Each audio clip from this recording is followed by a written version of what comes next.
Maybe I'm crazy, maybe I'm crazy, maybe I'm not, maybe I'm not. All right, Kendrick Perkins, thanks so much for joining us on the podcast. Appreciate you. We do a little more casual around here, so you can let your hair down. You got the car wash thing going through all the FS1 shows. Yeah. You've been here since this morning. Yeah, we're keeping you busy. I'm loving it though. Are you a coffee guy? Are they getting coffee? They're taking care of you? One this morning. I'm gonna take another one. Yeah, I can only do one coffee a day now. Yeah, you be up late. Tuesdays is the only day I do. I do like a cup and a half. You don't drink that, Joy. I know. It's just sip. I am a coffee. I need it. You know what it is? When you drink coffee your whole life, it's a mental thing. It doesn't even work for you anymore. Right. But I agree. Right? Like you just have to have it in order to. It's like the taste triggers your mind. Like okay, it's time to wake up now. The caffeine doesn't even really do anything for you anymore. Anyway, so there's a lot going on with the NBA playoffs. Obviously, the Blazers just got swept. I'm not so like reactionary to the Blazers getting swept. Like I don't. It sounds weird, but it didn't seem like a as bad of a sweep. Because the Warriors are playing so great, and Damian was hurt. Am I off on that? No, you're on point, and I agree because the Warriors own Portland. I mean, they like over their last 16 games, they're like 15-1. So I wasn't surprised by the sweep. And this is the same Portland team that got swept by the Pelicans last year. And I said this coming into this series that, you know, obviously you give respect because Portland winning that one Game 7, but Denver would have given Golden State a better run. Like it would have went 6 games. I think Denver would have been a better series. Took at least one of them from them. Absolutely. Yeah. I mean, it's over the past couple of years. It's just Golden State been having Portland number, and this team got swept last year by. Right. I mean, you know. Yeah, I mean, I think they're just going to come back and be at the same level. Hopefully they'll add some pieces and get a little bit better. But like Damian and CJ played incredible. Like they were fun to watch throughout this playoffs. I just didn't think that they had the ability. They don't have as much to match up with Golden State. So speaking of Golden State, everyone is saying that they are better without Kevin Durant. I mean, you just rolled your eyes. Like I think it's a crazy thing to say. Like you're not better without the best player in the league right now. It's just a different brand of basketball. But did we all just forget how good Golden State is, and that's why everyone's saying that? Well, I think we live in a moment, and because just 3 weeks ago we was just comparing Kevin Durant to Michael Jordan for the performances he was putting up. So I think we live in a moment, and then all of a sudden KD go down, and now all of a sudden, Steph is great. Well, he's a 2-time MVP, so we've seen Steph go for 50 points before in numerous times. So it's not like at the end of the day we shouldn't be surprised by this. Now I was impressed by the win that they had yesterday, just because Iggy was out. With DeMarcus out and KD being out, and I thought that the role players stepped up tremendously. Looney, McKinney, I thought all those guys played great minutes yesterday. And you have to give some credit to Steve Kerr because he put the right lineups out there and he put guys in position to be successful. Steve Kerr, I feel like Steve Kerr kind of doesn't get enough credit. Like I was thinking about it today, like I like to give Mark Jackson the credit that he deserves for helping to put that team together. Correct. But what Steve Kerr has done since then, because obviously when he was out, Luke Walton, was filling in for him, and they kept rolling. Steve Kerr kind of at this point does deserve credit for being at the very least a great leader. Absolutely, because you got to manage so many egos. Right. I mean, think about it. You have 5 all-stars on your team. Everybody have an ego. So when they walk into the locker room, he got to manage that. He got to be able to put guys on the court together and be able to help guys succeed. So at the end of the day, that's not hard. That's not easy. Right. I mean, you got guys over there with big brands. Draymond he's starting to build a big brand. You got Kevin Durant, who's arguably the best player in the league right now, and then you got Steph Curry, who's up there, who's Mr. Golden State. Klay Thompson in his own. Then you got DeMarcus Cousins, who also have an ego. So I think we don't give enough credit to Steve Kerr and his coaching staff, because the coaching staff actually put together the defensive schemes. We talk so much about how great Golden State is offensively, but we haven't said a word. Nobody ever said a word about the defense that they played, the way they took Dame and CJ out of the game, and the way Counter was a non-factor. We all knew he was horrible on the defensive end, but On the rebounds. offense, yeah, right. But on the offensive end, Draymond straight shut him out. Well, he couldn't even play in this series. So, all the defensive schemes come from the coaching, but the players have to do it, obviously. Yeah. Well, so Draymond, you talked about, he's been going off, has a little double-double, and he's the glue and heart and soul of this team, and you've been saying that, and he's been proving it on the court. Why can't he get going like that when KD's on the floor? Well, I think he has. I think, in my opinion, he's been the second best player, the most consistent player on Golden State since the playoffs started. Think about it. He had a great series against the Clippers. He had a great series against the Rockets, and he just had a wonderful series against Portland. So he's been really the most consistent player. Yeah, I think they're all just kind of shining a little bit more because all the focus isn't on KD. So speaking of managing egos, you spent a little bit of time with the Celtics. I feel like I'm not saying Brad Stevens is not a good coach, because I do think he's a good coach, but I think that especially in today's NBA, it's not just about your system or being a good coach. You have to relate to players and you have to manage egos. And it's not college, and players don't have to fit in your system, and you have to work with the talent that you have, and this is a players' league. So I feel like the failure for the most part is on Brad Stevens for this year. I know Kyrie has gotten a lot of heat, and maybe he does deserve some of the criticism, but how much of the blame do you think falls on Brad Stevens for what happened with the Celtics this year? I think the reason why Brad Stevenson, I think Brad Stevenson get blamed, because for the simple fact that I think the world crowned him too early. Right. They made him into, quote unquote, the next best thing under Popovich without even winning the title. And they crowned him early, and you're right. Like I said this earlier, but it was referenced like towards older coaches. Like it's time to get. You have to have guys. You have to have a coach that guys gonna believe in and trust. Like it's not like back in the day where you have like an old school Jim O'Brien coaching you, and you gotta go. No, you have to. Guys are different. Teams are ran different. Guys run the team. Owners listen to franchise players. So at the end of the day, you have to have your guys buy into your system. And you take Doc Rivers for example. He took that Clipper team and they bought into what Doc was saying. He kind of old, but at the end of the day, he still like had some hipness about him. Like he got Former that hip, player, but he had swag about him. Like he addressed them. He gave them days off. They went to watch movies and they seen a different side of Doc that they probably wouldn't have never thought he was, listen to rap music and stuff like that. Like, and you find different ways for guys to believe in you. So to me, it looked like watching the Celtics, there was a whole lot of different agendas, and they didn't buy into Brad Stevens, and he deserves some blame. And you got pretty vocal about Kyrie. So the reports are now that some teams are not as high on Kyrie as they were. Like obviously Kyrie is going to be a free agent, and he, teams are obviously going to go after him. But there's reports that some teams have eased back off of Kyrie because of his performance in this last series. I think that's nonsense. But is there anything to that, or him just being better at being a number two than being the alpha leader of the team? Right. Yeah. So this is my thing. This is my take on Kyrie, right? So former number one pick, he goes to Cleveland. Braun gone. They never makes the playoffs, right? Braun come back.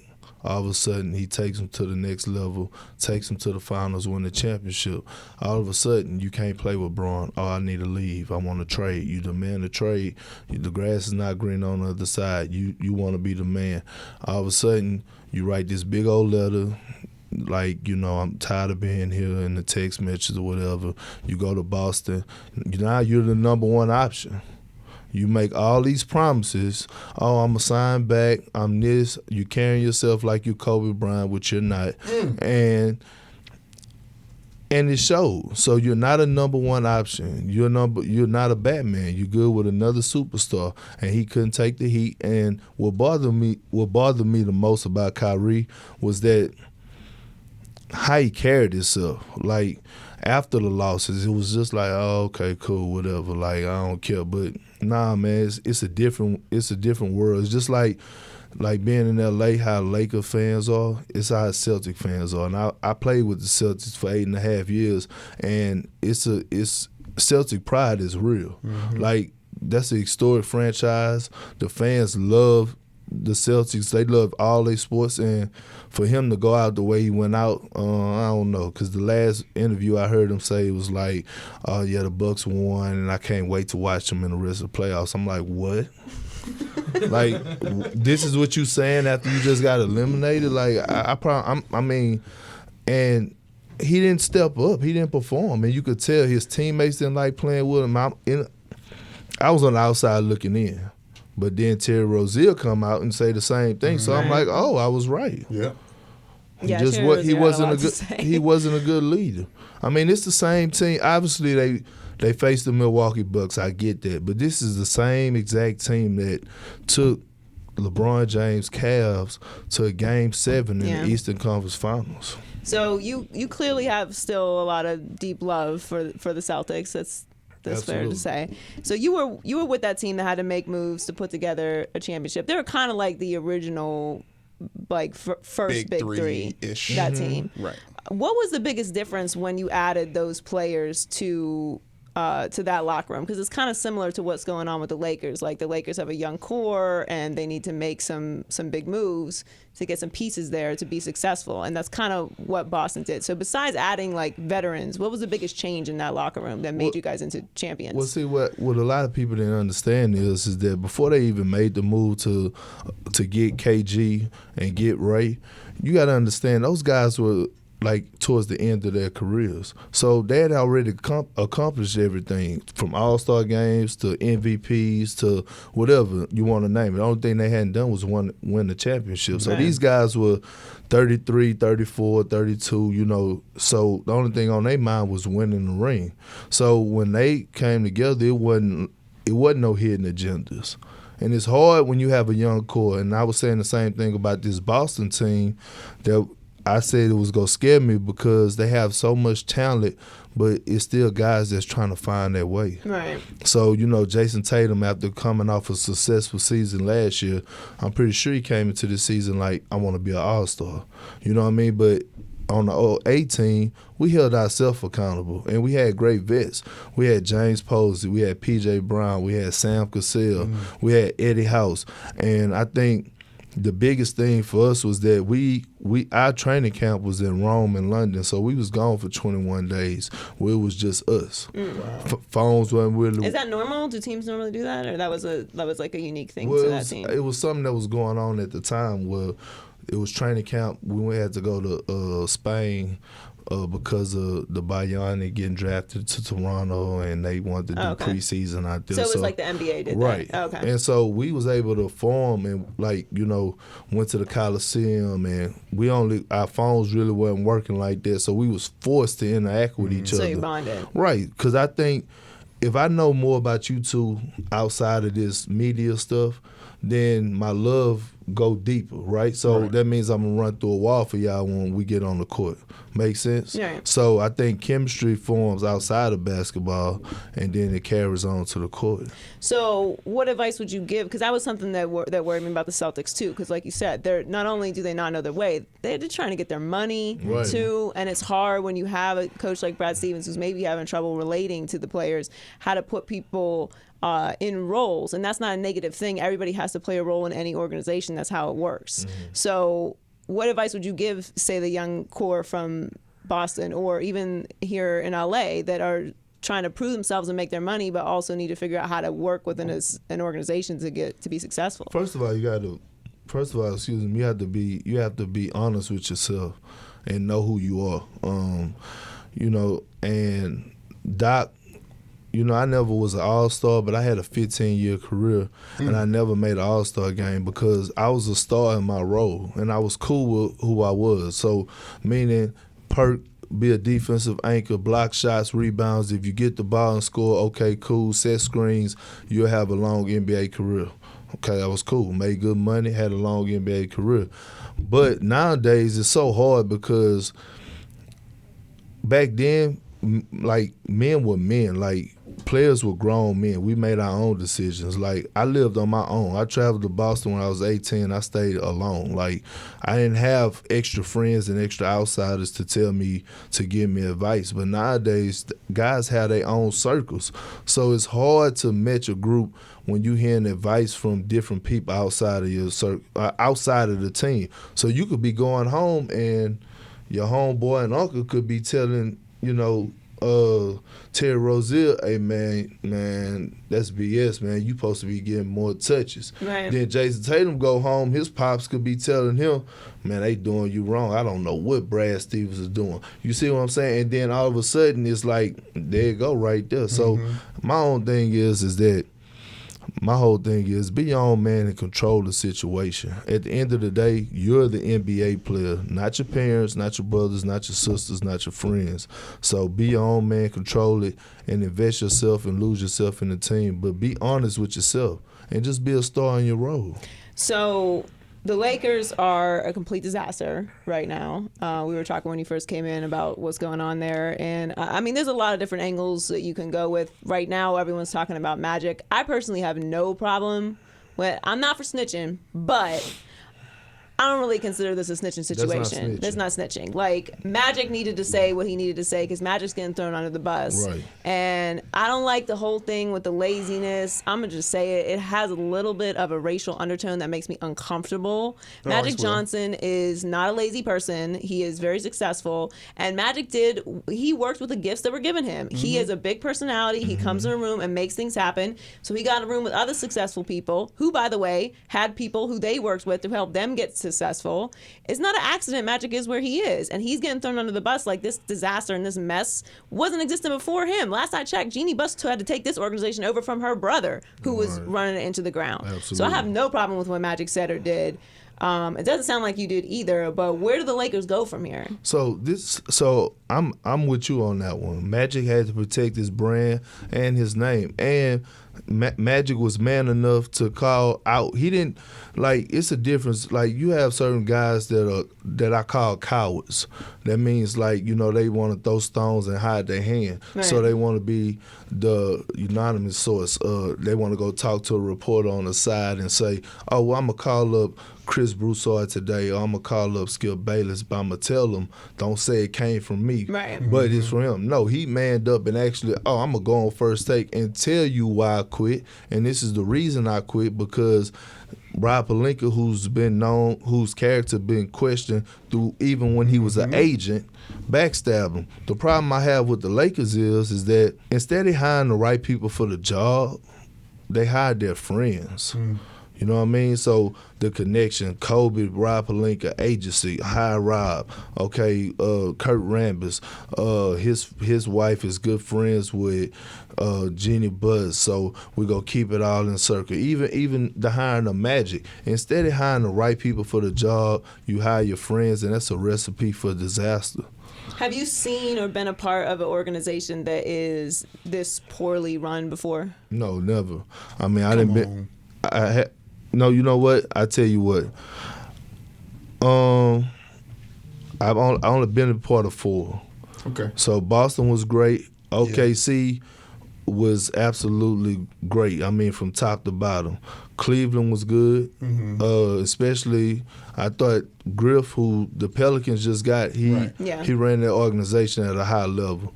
Now the Pelicans that was ran by Dale Demps, I hated it. I hated it because Dale Demps is a liar. I'd rather you keep it straightforward. I never wished bad on nobody, but there was one guy that it made my day for him to get fired. Well, it kind of fits the narrative of what happened with the Lakers in the trade deadline, if that's what you're saying, how he got down, because there were leaks that were just impossible. It was like as soon as a new name came up, it was out. And you know what's crazy? The crazy part about it is he's the one that I call a coward, because when Anthony Davis and Rich Paul asked for the trade, they didn't make it public. Dale Demps made it public. So he wanted to put it out there. Instead of them handling business, under the radar, he made it public on purpose to try to embarrass AD or try to make AD look like the bad guy. Yeah. Before we let him go, I got to talk about the transition. You talking about things taking it personal. I, on spring break, went to Miami and saw you at OKC, and you had just got there, and you went off on LeBron, D-Wade, all them, and I felt the personal because, like, I hear it in your voice. You came right from the Celtics. You wanted to make a statement, and you went off. And you did your thing. And that personal that you bring around, like I still hear that when you talk about the Pelicans. So you always keep it real, and I just appreciate that. Thank you, man. I just try to, man. I just try to be, like they say, keep it 100 and just try to be a good guy, man. I don't, want to cause no problems, but you always got to be real with people, you know what I mean, at all times. You do it in such a calm way, though. I know. And I think I'm a cool dude. Everybody like, man, Perk, man, I'm a cool dude. I'm really a fun dude. With all those people at OKC, though, you didn't hear a bunch of that? I felt like that's where you might have heard somebody, like, talking to Westbrook, like, hey, man, or talking to James Harden, like, you probably should be running this thing right now. Like, does that happen then? So look, I'm going to give you some insight. So I left, when I got traded from Boston to OKC, right? You got to understand, I met up with a young Russell Westbrook, a young James Harden, a young Kevin Durant that had just tasted the playoffs, right? So I'm leaving a team where we was all just built around championships, right? But then I get to OKC, and it's like these guys are trying to find their way. Mm-hmm. So they did have different cliques, but I was 26 at the time. So what I did was I took the leadership role from the jump, and I made guys. We hung out, period. Mm. So it wasn't no more cliques. It wasn't no more, James and Russ hanging out here, KD hanging out with this guy over here. Nah, as soon as we land in the city, hey, what y'all doing, man? We got dinner at 8 o'clock. Beautiful. Dang. And it translated over. Next thing you know, get better. We started making a couple deep runs, and, and I told him, man, hey, man, you got to block out the outsiders. I don't care if it's your daddy, your mom, or whatever. Like, this is your job. You know what I mean? They never been in this position. So you got to bond as a team. Absolutely. Well, we could talk to you for a lot longer, but we'll have you on again. Welcome to the FS1 family, by the way. Well, thanks for having me. We appreciate it. And you kept it real, which we appreciate. That's what we do around here. All right, thank y'all.